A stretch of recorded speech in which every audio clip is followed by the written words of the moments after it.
Assalamualaikum warahmatullahi wabarakatuh. Kami dari kelompok 1 akan menjelaskan materi tentang dampak inflasi di Indonesia. Nah, sebelum kita membahas materinya, kami akan memperkenalkan diri terlebih dahulu.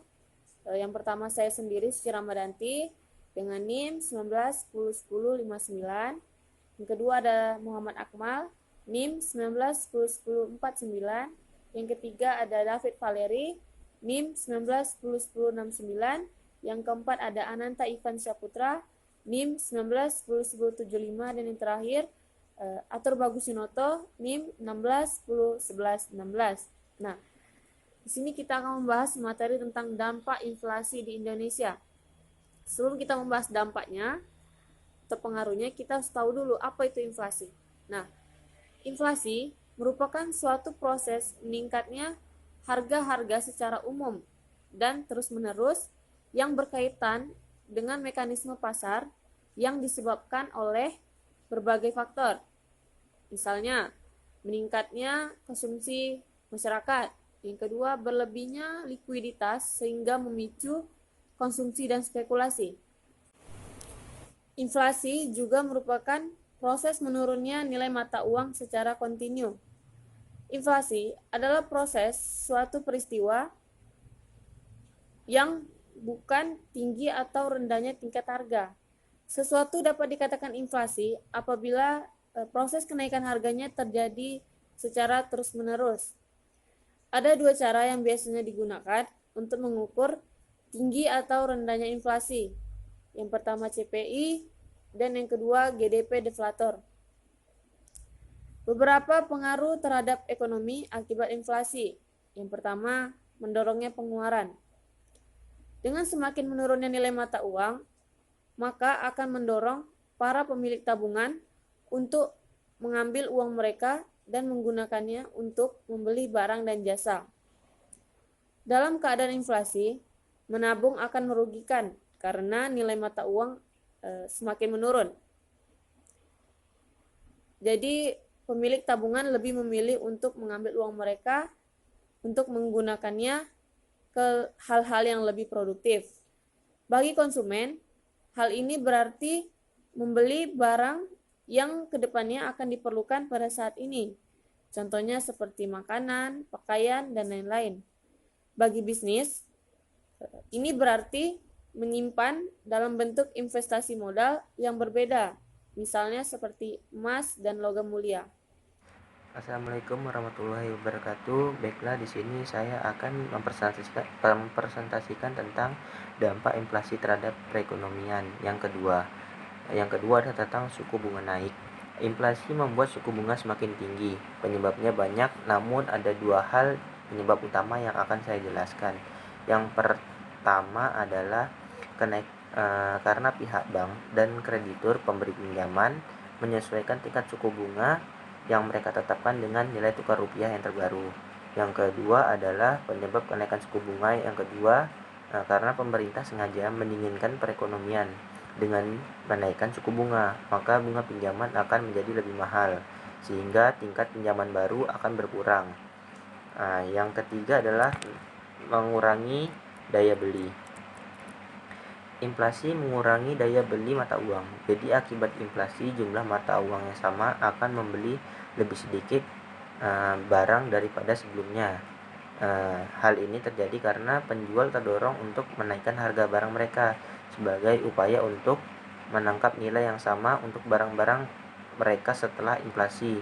Dengan turunnya daya beli, maka biaya hidup standar menjadi lebih tinggi daripada sebelum inflasi. Konsekuensinya, orang-orang dituntut untuk menghasilkan lebih banyak uang daripada sebelumnya, sebab untuk bisa mendapatkan barang atau jasa yang sama, mereka harus membayar lebih mahal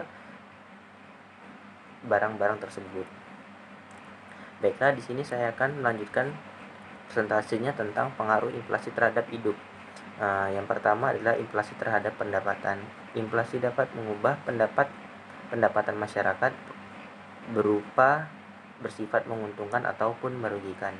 Pada beberapa kondisi seperti inflasi lunak, inflasi dapat mendorong perkembangan ekonomi. Inflasi dapat mendorong para pengusaha memperluas produksinya. Dengan demikian akan tumbuh kesempatan kerja baru sekaligus bertambahnya pendapatan seseorang. Namun bagi masyarakat berpenghasilan tetap, inflasi pasti tidak sangat menguntungkan karena mereka memiliki jumlah uang yang sama, sedangkan jumlah barang yang ingin dibeli harganya semakin naik. Jadi mereka para pekerja tetap para berpenghasilan tetap ini sangat dirugikan terhadap inflasi. Di sini saya akan menjelaskan pengeluaran inflasi terhadap mendorongnya pengeluaran. Badan Pusat Statistik BPS mencatat pada Oktober 2019 terjadi inflasi sebesar 0,02% dengan indeks harga konsumen IHK sebesar 138,4%. Kepala BPS Suharyanto mengatakan dari 82 kota IHK, 43 kota mengalami inflasi dan 39 kota mengalami deflasi. Adapun untuk meningkatkan inflasi tahun kalender Januari sampai bulan Oktober 2019 dilaporkan sebesar 2,22%. Dengan tingkat inflasi dari tahun ke tahun Oktober 2019 terhadap Oktober 2018 sebesar 3,13%. Inflasi terjadi karena adanya kenaikan harga yang ditunjukkan oleh naiknya sebagian besar indeks kelompok pengeluaran. Adapun beberapa kelompok pengeluaran yang mengalami kenaikan harga yaitu kelompok makanan, jadi, minuman, rokok, dan tembakau besar sebesar 0,45%. Untuk kelompok perumahan, air, listrik, gas, dan bahan bakar mengalami inflasi sebesar 0,08%. Kelompok sandang sebesar 0,08%. Kelompok kesehatan sebesar 0,3%, dan kelompok pendidikan serta rekreasi dan olahraga sebesar 0,10%. Sementara kelompok pengeluaran yang mengalami penurunan indeks yaitu kelompok bahan bakar sebesar 0,41%, dan kelompok transportasi, komunikasi, dan jasa keuangan sebesar 0,8%. Suharyanto mengatakan inflasi tertinggi terjadi di Manado sebesar 1,22% dengan IHK sebesar 136,49, dan terendah terjadi di Pematang Siantar, Tual, dan Ternate masing-masing 0,01% dengan IHK masing-masing sebesar 0,89%, 159,94, dan 140,32. Sementara itu untuk deflasi tertinggi terjadi di Balikpapan sebesar 0,69% dengan IHK sebesar 140,49, dan terendah terjadi di Palopo sebesar 0,01% dengan IHK sebesar 136,35. 2. Suku bunga naik. Badan Pusat Statistik atau BPS mengumumkan laju inflasi bulan lalu sebesar 0,12% month on month, sementara laju inflasi tahunan years on years adalah 3,49% dan inflasi inti berada di 3,3% years on years. Realisasi ini sedikit lebih rendah ketimbang ekspektasi pasar konsensus. Pasar yang dihimpun CNBC Indonesia memperkirakan inflasi bulanan berada di 0,16%, sementara inflasi tahunan diperkirakan sebesar 3,54% dan inflasi inti tahunan adalah 3,18%. Suharyanto, Kepala BPS, menyebutkan target inflasi 3,5% plus minus 1 untuk 2019 sepertinya masih aman. Inflasi yang kondusif adalah salah satu persyaratan untuk melonggarkan kebijakan moneter. Dengan inflasi yang rendah, maka ada ruang bagi bank sentral untuk mengangkat kaki dari pedal rem. Laju ekonomi bisa dipercepat tanpa mengkhawatirkan percepatan laju inflasi. Oleh karena itu, BI selalu menggunakan inflasi sebagai salah satu alasan menurunkan suku bunga acuan yang sudah dilakukan 2 kali sejak awal tahun. Alasan lainnya untuk mendorong laju pertumbuhan ekonomi. 3. Mengurangi daya beli. Inflasi merupakan proses naiknya harga secara terus-menerus. Jadi, inflasi ini juga bisa dikatakan suatu proses turunnya nilai mata uang secara berkesinambungan. Inflasi menjadi suatu permasalahan yang cukup pelik yang dirasakan berbagai macam negara. Mengingat banyak faktor yang membuat inflasi terjadi, nah kamu harus tahu juga nih beberapa faktor penyebab inflasi di Indonesia seperti ini. Karena itu kenaikan harga terus-menerus dapat menyebabkan inflasi secara umum. Kebutuhan meningkatnya jumlah kebutuhan namun stok terbatas, biaya produksi atau jasa mengalami kenaikan, jumlah uang yang beredar di masyarakat cukup tinggi. Selain itu ada faktor yang mempengaruhi daya beli, yaitu pertama, terbatasnya lapangan pekerjaan. Efek dari terbatasnya lapangan pekerjaan adalah tingginya angka pengangguran yang pada akhirnya mengurangi tingkat kemakmuran sehingga turunnya kesejahteraan masyarakat. Karena menganggur tentunya akan menurunnya keinginan seseorang untuk membeli barang. 2. Kenaikan harga di beberapa komponen. Perekonomian adalah hal yang sensitif sehingga apabila hal kecil yang tidak terjadi pada seharusnya akan membuat pengaruh besar terhadap perekonomian yang lainnya. Masalah harga ini contohnya jika seseorang yang biasa membeli barang A dengan harga 100.000, kemudian barang itu naik menjadi 120.000, sudah dipastikan banyak masyarakat yang memikirkan alternatif barang lain yang harganya tetap stabil. Nah, ketika hal ini terjadi, tentunya barang alternatif itu menjadi fokus daya beli masyarakat menurun terhadap barang A dan akan tetapi meningkat pada barang B. B. Pengaruh inflasi terhadap hidup. 1. Inflasi terhadap pendapatan. Inflasi di Indonesia berkolerasi dengan penyesuaian harga-harga yang ditetapkan pemerintah.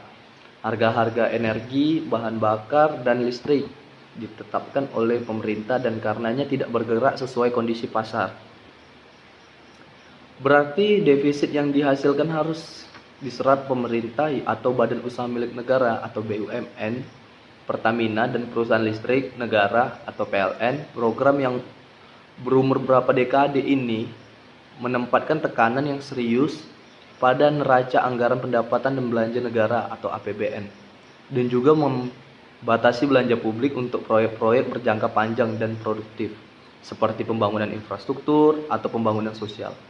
Namun, meskipun harga minyak global rendah, keputusan untuk memotong subsidi BBM pada akhir 2014 mendorong laju inflasi bulanan Indonesia menjadi 1,50% dan 2,46% pada bulan November dan Desember 2014. Masing-masing tingkatan inflasi bulanan yang sangat tinggi ini bisa mendorong sebagian penduduk yang hidup sedikit atas garis kemiskinan jatuh di bawah garisnya itu menjadi 120.000.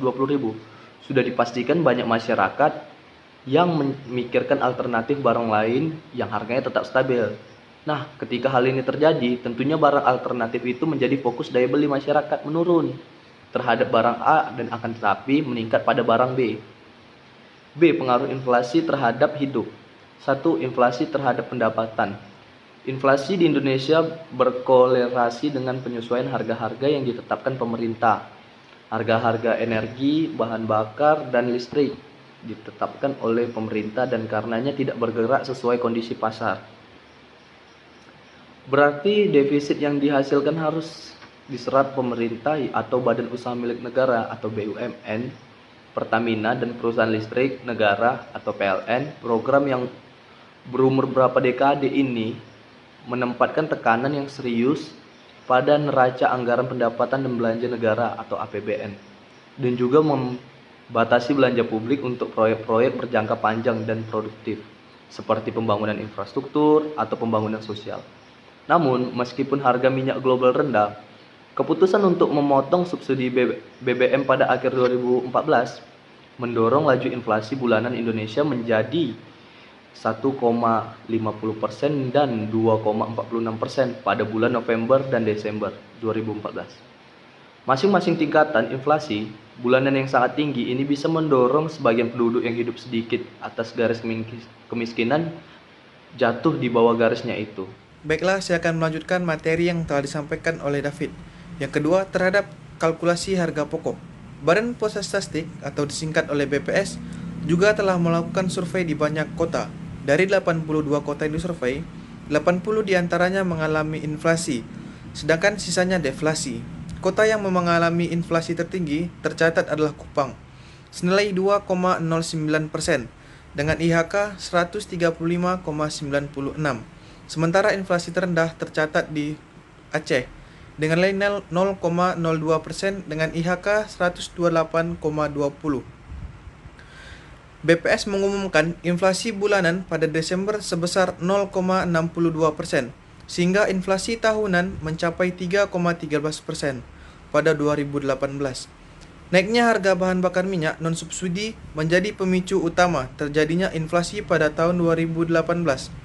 Harga minyak mentah dunia yang sempat naik hingga di atas 80 US dollar per barrel untuk jenis Brent menjadi pendorong kenaikan harga BBM non-subsidi di SPBU di tanah air.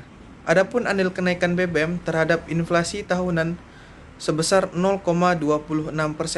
Penyumbang inflasi lainnya adalah kenaikan harga beras dengan andil 0,13% dan kenaikan harga rokok kretek filter sebesar 0,13%. Kemudian harga daging ayam ras menyumbang 0,12%. Tarif angkutan udara 0,1%, serta tarif sewa rumah sebesar 0,09%. Yang nomor 3, terhadap ekspor. Nilai tukar dan ekspor dapat berpengaruh positif dan negatif terhadap ekspor. Pengaruh positif terjadi ketika penguatan nilai tukar dapat mempengaruhi ekspor, sehingga ekspor dapat bertambah. Nilai tukar dapat mempengaruhi harga suatu barang yang diekspor, sehingga ketika nilai tukar rupiah terhadap dolar menguat, maka harga barang ekspor akan naik. Mankiw menjelaskan bahwa ketika harga suatu barang naik, maka jumlah barang yang diminta akan turun, dan ketika harga turun, maka jumlah barang yang diminta akan naik. Pengaruh negatif dari nilai tukar terjadi ketika nilai tukar mengalami pelemahan, maka ekspor naik atau bertambah. Sukirmo menjelaskan bahwa ketika nilai rupiah turun atau terjadi devaluasi mata uang, maka ekspor akan bertambah karena di pasaran luar negeri ekspor negara menjadi lebih murah. Kesimpulannya adalah pengaruh inflasi terhadap Indonesia berdampak besar terhadap perekonomian negara. Masalah inflasi di Indonesia ternyata bukan saja merupakan fenomena jangka pendek, tetapi juga merupakan fenomena jangka panjang. Dalam arti bahwa inflasi di Indonesia bukan semata-mata hanya disebabkan oleh gagalnya pelaksanaan kebijaksanaan di sektor moneter oleh pemerintah yang sering dilakukan untuk tujuan menstabilkan tingkat harga umum dalam jangka pendek, tetapi juga mengindikasikan masih adanya hambatan-hambatan struktural dalam perekonomian Indonesia yang belum sepenuhnya dapat diatasi. Dalam perekonomian tertutup dan dalam jangka pendek, inflasi merupakan masalah ekonomi yang perlu dihadapi dan diatasi. Dalam sistem pasar bebas, kedua masalah ini tidak dapat dengan sendirinya diatasi. Kebijakan pemerintah perlu dijalankan. Apabila salah satu kedua masalah tersebut timbul, sesuai dengan keperluan ini, dalam analisis makroekonomi perlu diperhatikan dengan lebih baik. Demikianlah, Assalamualaikum warahmatullahi wabarakatuh.